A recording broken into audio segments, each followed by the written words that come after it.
1. The Beatson anomaly. In February 1972, a microbiologist named Susan Beatson published a short paper in the Lancet that should have alarmed every hospital administrator in Britain. Working across 9 separate hospitals, she had collected specimens of a tiny yellow ant, each one barely 2 millimeters long, and run them through a bacteriology lab. The results came back with 5 names attached: Salmonella, Pseudomonas aeruginosa, Staphylococcus, Streptococcus, Clostridium. 5 separate genera of bacteria, all hitchhiking on the bodies of insects smaller than a grain of rice. In a veterinary isolation unit she investigated as part of the same study, those same ants had transmitted Bordetella bronchoseptica from cage to cage, infecting laboratory animals through nothing more than their morning patrol. Beatson's paper, only 3 pages long, set off 5 decades of research into a question hospitals had never publicly framed. If a creature this small can carry that much disease, how do you keep it out of a place where surgical wounds lie open, immunocompromised patients sleep in unsealed rooms, and a single contaminated intravenous line can end a life? The obvious answers all fail. Industrial pesticide fogging is impossible around newborns and ventilator patients. The chemicals that work on a warehouse would kill anyone in the burn unit. Window screens are useless against automatic doors that cycle open more than 1,000 times a day. Constant human inspection collapses on the 3rd night shift, when nurses are running between codes and no one has time to track a fly across a corridor. What hospitals built instead is one of the most elegant pieces of invisible engineering in the modern world. 4 overlapping defenses, each one closing a gap the others leave open. None of them is dramatic. None of them shows up in the architectural renderings. Together, they exclude almost the entire natural world from a sterile environment, at a cost that rounds to a few dollars per doorway. The first of those 4 defenses was discovered roughly 24 centuries before Beatson ran her samples. And it sits at the threshold of every hospital anyone has ever entered. 2. The threshold. The story does not begin in a laboratory. It begins in 1842, on a road outside the city of Tiflis, what is today Tbilisi in the Caucasus Mountains. A young Bavarian named Johann Zacherl had traveled there on business. He was 28 years old, born in Munich, and had been working his way east through Vienna, St. Petersburg, and Odessa when he stopped in Tiflis and noticed something strange in the village markets. Local farmers were grinding the dried flower heads of a small mountain daisy into a fine yellow-green powder. They sprinkled it on bedding to kill lice. They dusted it on grain stores to repel weevils. They rubbed it into the coats of working animals to keep fleas off. And it worked, reliably, instantly, with no apparent harm to humans or livestock. The flower was Chrysanthemum coccineum, the Persian chrysanthemum, native to the Caucasus and parts of Iran. The Persians had been using its powder against household insects for over 2,000 years. Written references to the practice date back to roughly 400 BC, during the reign of King Xerxes, when ground chrysanthemum was used to delouse children and protect food stores. The active compound, locked inside the seed cases at the center of each flower, attacks insect nervous systems by holding their sodium channels open. The result is uncontrollable nerve firing, paralysis, and death within minutes. To mammals, the same compound is broken down by liver enzymes within hours and excreted harmlessly. Zacherl recognized what he had stumbled into. He spent the next 13 years traveling the region, contracting with village chieftains to harvest and dry the flowers, then shipping them in sheep leather sacks back to Vienna. In 1855, he opened a company. By 1873, 4 employees in his Vienna factory were producing 600 tons of powder annually, sold under the brand name Zacherlin in shops from Paris to Philadelphia. The factory itself still stands in Vienna's 19th district, its facade decorated in Persian Moorish style as a tribute to the powder's origin. For nearly a century, Zacherlin was one of the most widely sold consumer products in Europe. The compound Zacherl was extracting is called Pyrethrin. It dominated household insect control until World War II, but it had a fatal weakness for outdoor use. Sunlight broke it down within hours. Rain washed it off in minutes. A coating that was lethal at noon was useless by evening. That problem was solved in 1973, when industrial chemists working on synthetic derivatives produced a stable, photostable analog of the original molecule. They called it Permethrin. According to peer-reviewed toxicology research published by the National Institutes of Health, Permethrin is roughly 2,250 times more toxic to insects than to mammals, a ratio explained by 3 factors. Insect sodium channels are more sensitive to the compound than mammalian ones. Insect bodies are smaller, so a fixed dose represents a far higher proportional exposure. And insect body temperature is lower, which slows enzymatic breakdown to almost nothing. A human liver, by contrast, processes permethrin within hours. This is the chemical that sits at every modern hospital's threshold. Maintenance crews apply a 0.5% emulsion using what pest control technicians call crack and crevice treatment. They spray it along door frames, expansion joints, the undersides of door sweeps, and the seams where wall meets floor. Once it dries, the compound is invisible, odorless, and remains lethal on contact for up to 90 days indoors. Any insect that crawls across a treated surface absorbs a dose through its tarsal pads, the soft tissue at the bottom of its feet, and dies within hours. A bottle of permethrin concentrate costs between $10 and $15. Diluted properly, that single bottle treats every doorway, every window seam, and every utility entry point in a building the size of a regional clinic. The $10 threshold is the foundation layer of a defense system that protects some of the most expensive real estate in the world. But the threshold layer has one fatal limitation. Permethrin only kills what crawls across it. It does nothing to a fly that sails straight through a sliding glass door without ever touching the frame. And on a busy day at a major hospital, that entrance cycles open more than 1,000 times.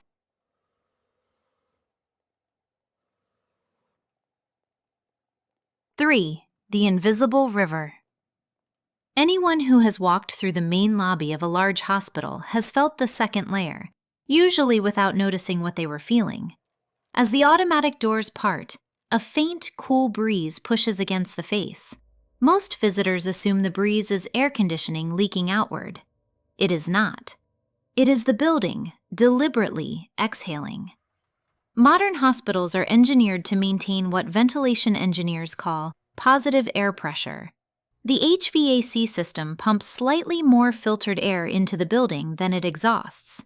The internal pressure is held a fraction of a pascal above the outside atmosphere, enough to ensure that whenever a door opens, air always moves outward through the gap, never inward.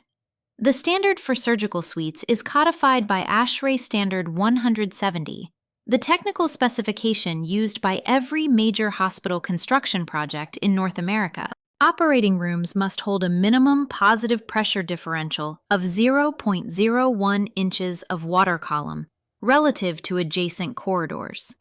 They must exchange their entire air volume at least 20 times per hour, with 4 of those changes drawn from outside through HEPA filtration. The vertical airflow pattern, supply at the ceiling, low wall exhaust returns near the floor, creates a continuous downward sweep that carries any particles or insects toward the exhaust before they can settle on a sterile field. The same engineering principle applies, in reverse, to isolation wards for tuberculosis or measles patients. Those rooms run at negative pressure, drawing air inward so airborne pathogens cannot escape into the hallway. A modern hospital, viewed as a whole, is a building that breathes in 2 opposing directions at once, pushing clean air out at the entrance, pulling contaminated air in at the isolation suite, and keeping every gradient calibrated to within a small fraction of a pascal. The result, for a flying insect at the front entrance, is a wall it cannot see. A housefly cruises at roughly 7 kilometers per hour and weighs about 12 milligrams, fast in body lengths, but trivially weak against an engineered current. The outward flow at a hospital entrance moves faster than the fly can fight against. The insect approaches, hits the moving air, and is deflected back across the threshold before it can reorient. For the highest traffic openings, emergency room ambulance bays, main lobby revolving doors, loading docks during shift changes, hospitals reinforce the effect with air curtains. These are horizontal blowers mounted above the doorway that direct a high-velocity sheet of air downward toward the floor, forming a vertical column of moving air across the entire opening. The American Society of Heating, Refrigerating, and Air Conditioning Engineers defines effective air curtain performance as preventing 60 to 80% of infiltration through an opening. Field studies conducted with honeybees, chosen because their kinetic energy and motivation make them harder to deflect than mosquitoes or houseflies, have measured exclusion rates above 95% at properly calibrated air speeds. Air curtains were originally developed to reduce HVAC energy losses at busy commercial entrances.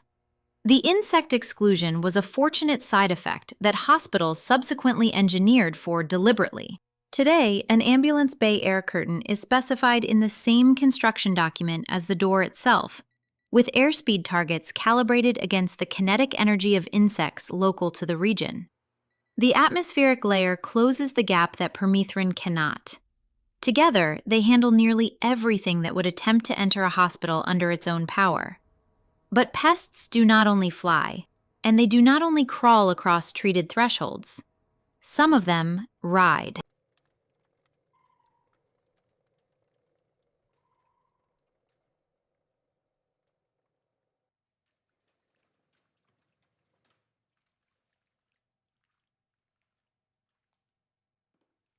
Four, the continuum.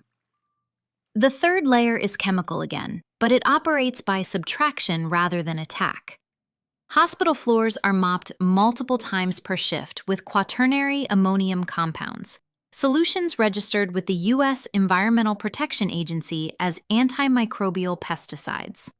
Their primary job is medical, not entomological. They break down biofilms, the microscopic protective layers that bacteria, fungi, and small arthropods use as both food source and shelter. Strip the biofilm away, and the surface becomes inhospitable to any organism that depends on it for footing or nutrition. These same compounds happen to neutralize something else. When ants forage, they lay down chemical trails of cuticular hydrocarbons, pheromones that act as scent maps for the rest of the colony. Quaternary ammonium detergents disrupt those molecules on contact, dissolving the trail and leaving a chemically blank surface in its place. Every time a janitor pushes a mop across a hospital corridor, they are erasing communication lines that ants depend on to navigate. A scout that finds food cannot lead anyone back to it. The trail cools and disappears within minutes. The army never follows because the road no longer exists. The fourth layer addresses the only remaining vulnerability: light. Insect compound eyes are tuned to pick up ultraviolet and short wavelength blue light, particularly between 365 and 450 nanometers. To a moth, a mosquito, or a beetle, a conventional white incandescent bulb is a beacon visible from 100 meters or more. Cool white LED fixtures emit similar amounts of energy in the same range, which is why a brightly lit gas station at midnight can be surrounded by clouds of moths within an hour of sunset. Modern hospitals do not run those bulbs. Their entrances and exterior pathways use warm spectrum LEDs, typically rated at 2,700 Kelvin or below, which emit almost no UV and very little blue. Field comparisons published in entomology and lighting research consistently show that warm LEDs at 2,700 Kelvin attract a small fraction of the insects that cool white or incandescent fixtures of equivalent brightness do. To an insect's visual system, A hospital entrance at night is essentially dark. There is no signal to fly toward. Inside loading bays, basement utility corridors, and back-of-house service areas, hospitals install the inverse of their exterior lighting strategy: discrete UV insect light traps that emit precisely the 365 to 400 nanometer wavelength their entrance lights suppress. These traps look like wall sconces. Anything that breached the outer layers, a fly that hitchhiked on a delivery box, a wasp that slipped in during a delivery, is drawn toward the trap and caught silently on a non-toxic glue board. Commercial-grade UV traps run 24 hours a day and pull flies from up to 9 meters away. 4 layers: a poison threshold, a continuous outward current of air, a chemically erased floor, and an entrance that has been made invisible to almost every species hospitals want to exclude. Together, they account for nearly everything on Beatson's original list of disease vectors. Almost everything. 5. The invader within. Beatson's 1972 paper named one species above all the others. It was not a fly. It was not a moth. It was not a roach. It was Monomorium pharaohanus, the pharaoh ant. The pharaoh ant is roughly 2 millimeters long, pale yellow, and almost translucent under direct light. It does not need soil to nest. It does not swarm at the windows. It does not crawl across treated thresholds because it does not approach hospitals from the outside at all. It is already in the walls. Pharaoh ants are tropical in origin. In temperate climates, they survive only inside heated buildings, which is why they have followed human construction across every continent. They build nests inside wall voids, behind baseboards, in electrical conduits, in the warm interiors of small appliances and switch boxes, and in the gaps between insulation and drywall. Their colonies do not contain one queen. They contain dozens, sometimes hundreds. A single mature infestation can hold more than 300,000 individuals distributed across multiple satellite nests within the same building. What makes them a hospital nightmare is not their size, but their appetites. They are drawn to moisture, to glucose, and to protein. Hospital environments concentrate all three at therapeutic strength. Foraging workers have been documented inside surgical wound dressings, slipping through the weave of sterile gauze to feed on exposed tissue underneath. They have been recovered from the skin of premature infants in neonatal wards. They have been found inside intravenous glucose bags, within sealed packs of sterile dressing, on the surfaces of biological culture plates, and in the water reservoirs of flower vases. They tunnel into electrical outlets and warm appliance cavities for the heat, occasionally damaging diagnostic equipment in the process. And they ignore every conventional defense. The threshold permethrin treats exterior surfaces. Pharaoh ants travel through interior plumbing chases and electrical conduits and never touch a treated frame. The positive air pressure stops things that fly. Pharaoh ants do not fly. The floor disinfectants break pheromone trails on hard surfaces. Pharaoh ant queens lay eggs in voids that no mop ever reaches. The UV traps catch flying insects. Pharaoh ants forage by trail following, not phototaxis. Worse, attacking them with conventional contact pesticide makes the problem exponentially larger. When a pharaoh ant colony detects a chemical threat, it triggers a behavior entomologists call budding. The colony fractures. A small group of workers picks up a queen and a portion of the brood and migrates to a new location elsewhere in the building. One colony becomes 5. 5 becomes 20. Hospitals that responded to early pharaoh ant infestations with residual sprays in the 1970s and 1980s sometimes turned single-nest problems into building-wide epidemics within months. The very tool that should have killed them spread them across new floors of the same hospital. The only effective response is patience. Pest controllers use slow-acting, non-repellent baits, typically hydromethylnon, fipronil, or boric acid in a sweet or protein matrix, dispensed in unobtrusive stations along foraging routes. The workers carry the bait back to the nest and feed it to the queens before the toxin acts. Because the ants do not perceive the bait as a threat, the budding response is never triggered. The colony dies from the inside, brood and all, over the course of weeks or months. Done correctly, a single coordinated baiting program can eliminate a Pharaoh ant infestation that contact spray would have multiplied into permanence. This is the deeper lesson Beatson's data was already pointing toward in 1972. The 4-layer defense at the front door is real engineering, and it works against almost everything. But the most dangerous threats to a sterile environment are not the ones approaching from outside. They are the ones already living in the walls, and the wrong response to them makes them stronger. Scaling down the fortress. Most components of a hospital's defense system can be scaled to a private home for a modest cost.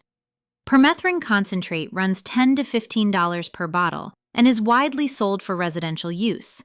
One application along door frames, windowsills, and foundation lines lasts up to 90 days indoors and around 30 days outdoors.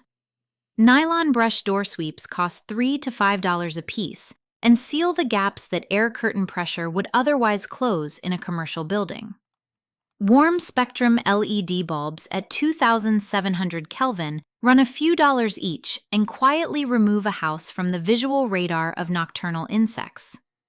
Floor cleaners with benzalkonium chloride, the same active class as the quaternary ammonium compounds used in hospitals, cost under $10 per bottle and disrupt ant pheromone trails on the way through. But honest limitations matter.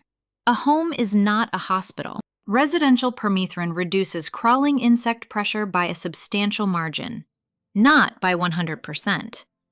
A house cannot be pressurized the way an HVAC-engineered medical facility can.